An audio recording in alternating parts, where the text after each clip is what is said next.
ఇవాళ ఎక్కడైతే భూసేకరణ జరుగుతుందో భూసేకరణ చట్ట ప్రకారం వాళ్ళకి ఎక్కువ ఇవ్వలేకపోతున్నాం. నేను చీఫ్ సెక్రటరీ కలెక్టర్లకు ఆదేశాలు ఇచ్చిన, ఆ ప్రాంతాలలో భూముల విలువ 3 అంతలు పెంచండి, అప్పుడు వాళ్ళ భూమికి ఊర్లో 10 లక్షలు ఇస్తే మనం 30 లక్షల నష్టపరిహారం ఇస్తే ఆ రైతు సంతోషంగా ముందుకొచ్చి భూమి ఇస్తాడు.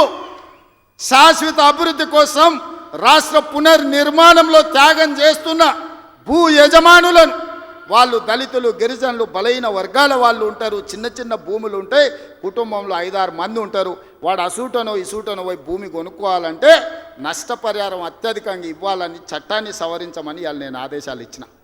నేను అడుగుతున్న మిత్రులారా, నల్లమల అడవుల్లో నుంచి ఒక గ్రామీణ ప్రాంతంలో వ్యవసాయ కుటుంబం, ఒక రైతు బిడ్డగా జిల్లా పరిషత్ మెంబర్ నుంచి ముఖ్యమంత్రికి వచ్చిన, నాకు తెలియవా కష్టాలు?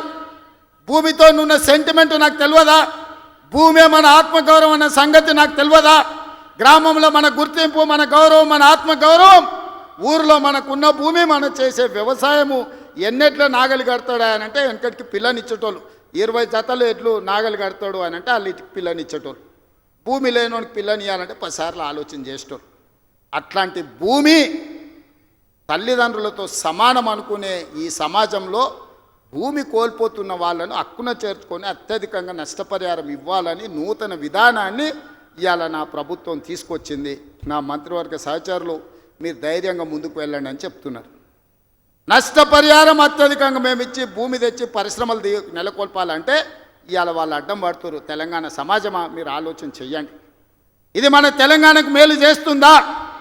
ప్రతి సంవత్సరం 1,10,000 ఇంజనీరింగ్ స్టూడెంట్లు ఇంజనీరింగ్ పూర్తి చేసుకొని బయటకు వస్తారు. వాళ్ళ ఉద్యోగ ఉపాధి అవకాశాలు ఎట్లి వాళ్ళో మీరు ఆలోచన చేయండి. వాళ్ళ నిరుద్యోగులుగా రోడ్ల మీద వదిలేద్దామా? ఆవారగాళ్ళు అయిపోయి తల్లిదండ్రులకు భారమయ్యి గంజాయి డ్రగ్స్కు బానిసలను చేద్దామా? ఈ తెలంగాణ సమాజ యువతను మీరు ఒక్కసారి ఆలోచన చెయ్యండి. ఆ భూమి నేను తీసుకుపోను, శ్రీధర్ బాబు గారు తీసుకుపోరు, ఉత్తమ్ కుమార్ రెడ్డి గారు అసలే తీసుకుపోరు. భూమి ఏమన్నా సాపలాక చుట్టి సంకలు పెట్టి తీసుకుపోయేదానే? మేమేం చేసుకుంటామే? తిరిగి పరిశ్రమలు పెట్టి పరిశ్రమలలో ఉద్యోగాలు ఇవ్వాలన్నదే కదా మా ఆలోచన. ఆ ఆలోచనకు ఎందుకు అడ్డం పడుతుండ్రు?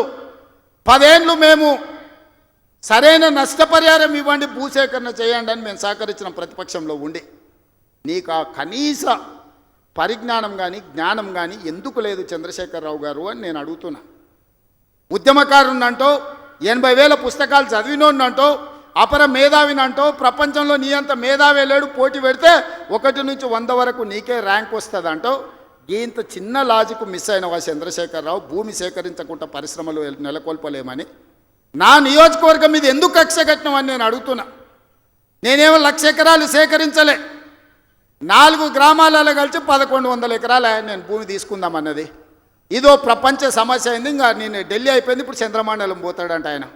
చంద్రమండలం పోయి ఆడ కూడా ఫిర్యాదు చేస్తాడంట.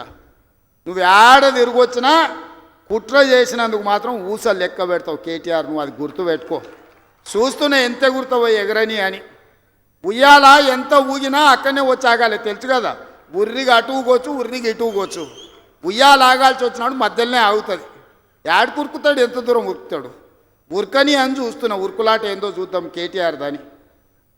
అందుకే మిత్రులారా, ఈ తెలంగాణ రాష్ట్రాన్ని అభివృద్ధి చేసుకుందాం.